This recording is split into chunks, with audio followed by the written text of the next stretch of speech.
This is Friday Night Football on KLST, brought to you by Randall Motors. Welcome into the 6th week of Friday Night Football on the first weekend of October. It's the best day of the week, and we're glad you're watching. I'm Charles Bryce. Over the next 15 minutes, we will have coverage from all around the Concho Valley. Almost half the teams had an open date this week before district starts next week, but we still have a lot of football to talk about.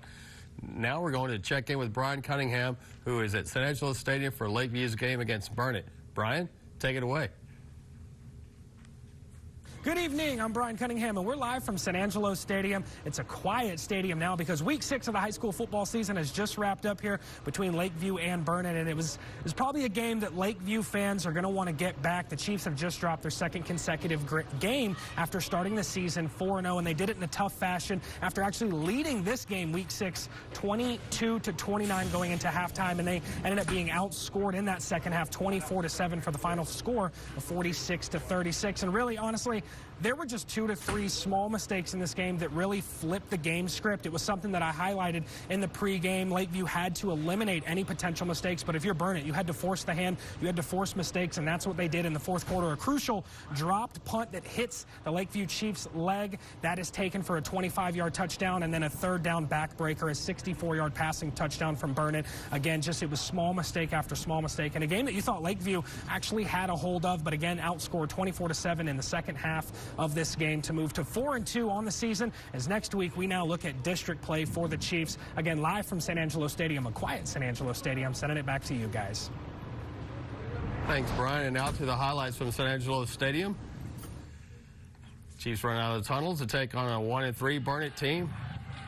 Chiefs opening drive capped off by a 25-yard plus TD catch from Chris Alviso to Chris Rodella, 7-0 Chiefs early on. Chiefs respond after the 50-plus yard Burnett touchdown. Alviso to Braylon White for the go-ahead score, 13-7. Lakeview leads it. Burnett's second touchdown of the day, a short yardage dive, the 2-point good, 15-13 Burnett lead. Chiefs looking to respond again. Alviso the fade to the corner and just out of bounds. Lakeview punches it in the next play and converts the 2-point try. Lakeview held a 29-22 lead going into the halfway point. Burnett caught fire in the second half. Bulldogs led 38-29 early in the fourth quarter and stretched it to 46-29 on a 62-yard pass. Burnett was up 46-36 in the fourth, and they handed the Chiefs their second straight loss. Now to Class 3A, starting with Grape Creek on the road against San Angelo TLCA at Lakeview Stadium. First quarter action, Jackson Chacon with a 2-yard touchdown run for TLCA. After they recovered an onside kick to start the game, PAT run failed, 6-0 TLCA. Grape Creek first possession now. QB Brayley Woods connects with Ashton Ortiz on a long pass to the TLCA 2-yard line. Touchdown saving tackle by TLCA's Chris Rongale. 2 plays later, Grape Creek running back Darrell West, 1-yard TD run, kick failed, and we're knotted at 6-6 in this Concho Valley matchup. Early second quarter. Now Grape Creek next possession after a shank punt by TLCA. GC takes over at the TLCA 40. Darrell West scores his second TD. PAT run makes it 14-6. Grape Creek later in the second quarter. Grape Creek stretches the lead at 21-6, and this time it's Anthony Saavedra who barrels his way into the end zone. Grape Creek goes on to win 49-12. Third straight win. TLCA falls to 0-5.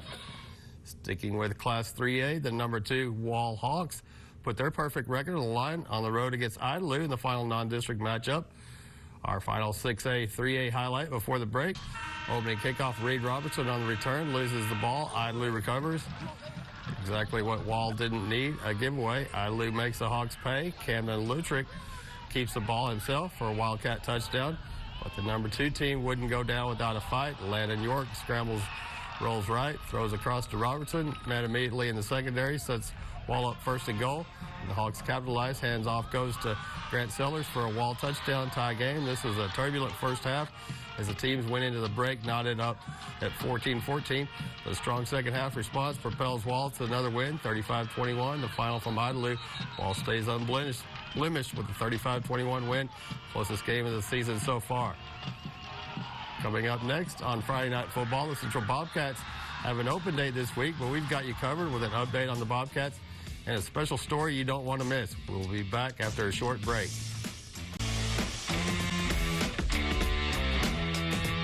This is Friday Night Football on KLST, brought to you by Randall Motors. Before we get back to the highlights, the Central Bobcats have an open date this week before kicking off District 2-6A action at home against Midland Legacy next Friday. Bobcats are 3-2, and they will take a 3-game winning streak into district play. Here's what Central head coach Mark Smith said at Media Day earlier this week about starting district against a team with a strong tradition of Midland Legacy. I like it. You know, they've been the, kind of the standard of winning in this league for a long time. Of course, Friendship most recently, but Legacy, yes, over a long period of time, they've got, they've got a lot of championships that they've won in this district. So playing them right off the bat, I love that. You know, it's a great game. It was a great game last year. I love being at home again this year. They've got another quality team. Staying with Central, generations of San Angelo families have played football as a Central High School Bobcat. This year, offensive guard Ethan Boyd is a key member of the team. He follows a tradition that goes back 30 years when his father, Michael Boyd, played for Central. David Davis has the story. Central High School has seen its share of football talent over the decades, and this season, one player is carrying not just the Bobcat name, but a family legacy. Ethan Boyd is a 16-year-old, 6'5", 300-pound offensive guard for the varsity Bobcats, but his roots in this program go back farther than just his first snap. My dad being so good here, it motivates me to want to be as good as he was and to have the same effect at Central as he did, because he's a known name. Everybody has talked about him when I got here, and it's great having a figure like that to live up to, so it motivates you to try to become like he was. His dad, Dr. Michael Boyd, now a general surgeon in San Angelo, once suited up for the Bobcats himself in the 1990s. But back then, he was a safety. And in 1995, he earned the honor of being named Mr. Bobcat. You know, it was completely unexpected. I didn't obviously play the season expecting to get that honor. Just tried to play as hard as we could, be a team player. Try to be a leader as much as possible, but lead by example. It's no longer about me. It's been passed on to his generation. It's all about him, and he's running with it. And it's great to see him on the other side of the ball and being successful. And me and his mom, being able to watch him in my family and being from the hometown means a whole lot to us. The privilege of playing for the Bobcats also means a lot to Ethan. It's great to be on the football team, and it's amazing that I get to continue that all the way up to senior year. Being on varsity is amazing. It's a gifted experience. Not a lot of people get to take advantage of that, and I'm happy I did, because it's moved me as a person, and it's helped me a lot. And while Ethan is trying to follow in the same steps as 1995's Mr. Bobcat, it would seem his father's influence goes beyond just football. I would also like to go into the medical field as my father. I'm really looking at anesthesiology. I think that's an amazing field to go into. I find it very fascinating, and I feel like I would be very good at it. For KLST News, I'm David Davis. Coming up next on Friday Night Football, we drop down to Class 1A in the 6-man ranks. Don't go anywhere. Friday Night Football, we'll be right back after a short break. This is Friday Night Football on KLST, brought to you by Randall Motors. The number 2 ranked Water Valley Wildcats face their toughest test of the season at home against number 10 Rankin. Here's the highlights. Final minute, first quarter. Wildcats already ahead 24-6, 4th and goal. Landon Lacey looking deep, going to the corner, finds his guy, Hayden Colster. Touchdown, 32-6.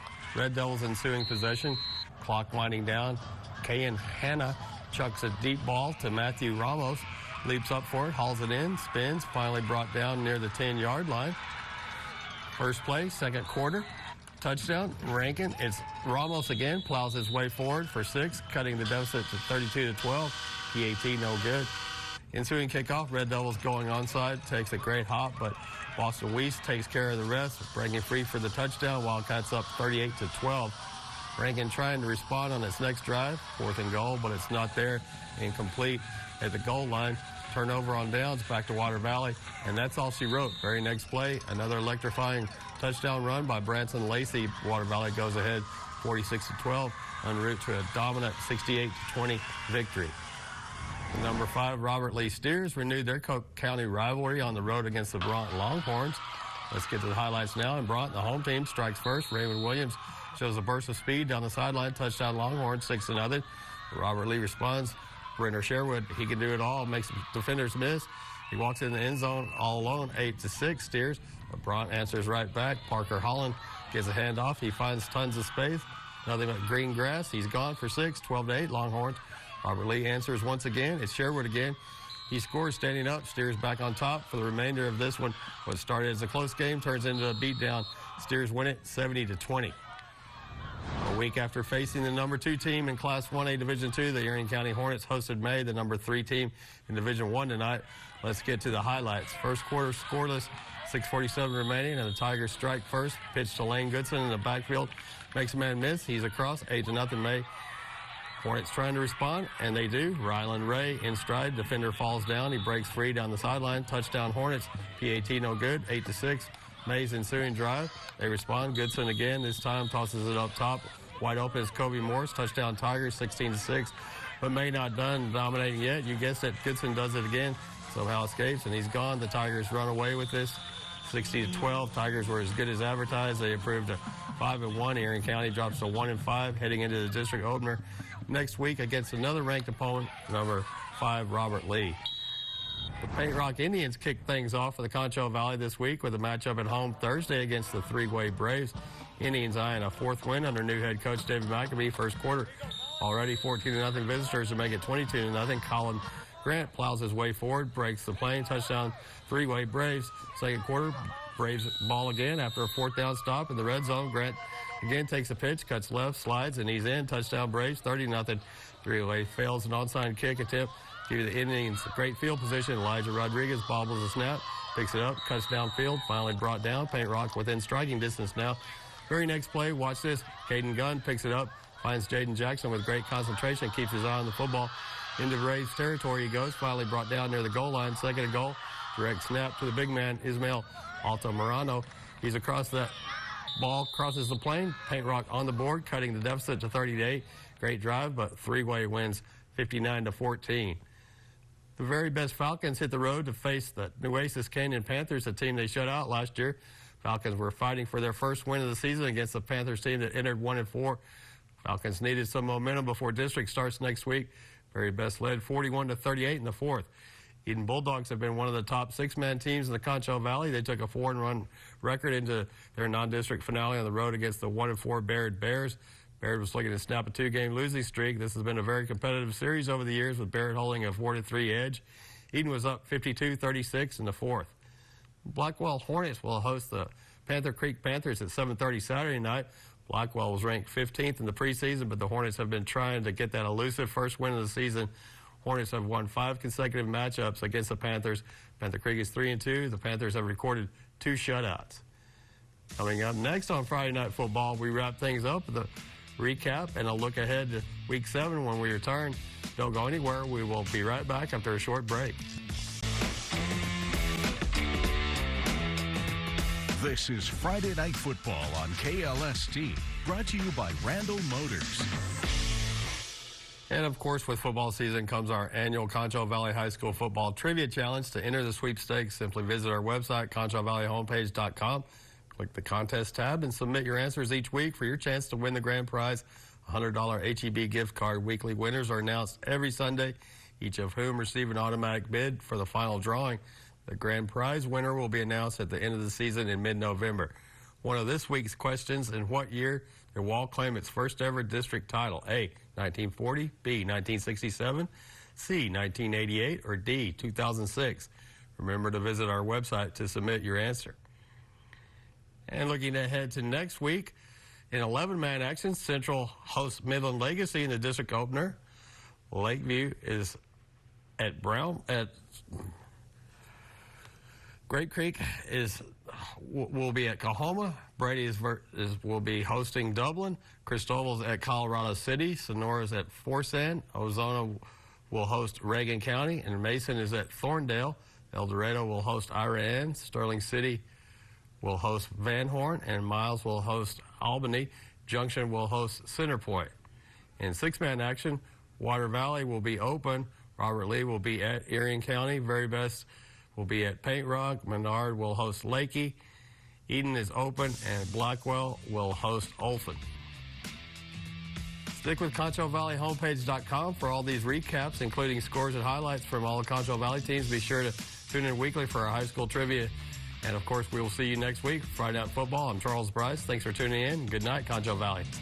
Catering for Friday Night Football staff is provided by Chick-fil-A.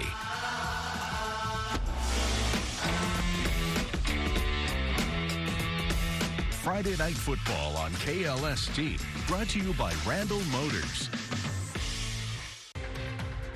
Closed captioning for the hearing impaired is sponsored by the Law Office of Rick DeHoyas.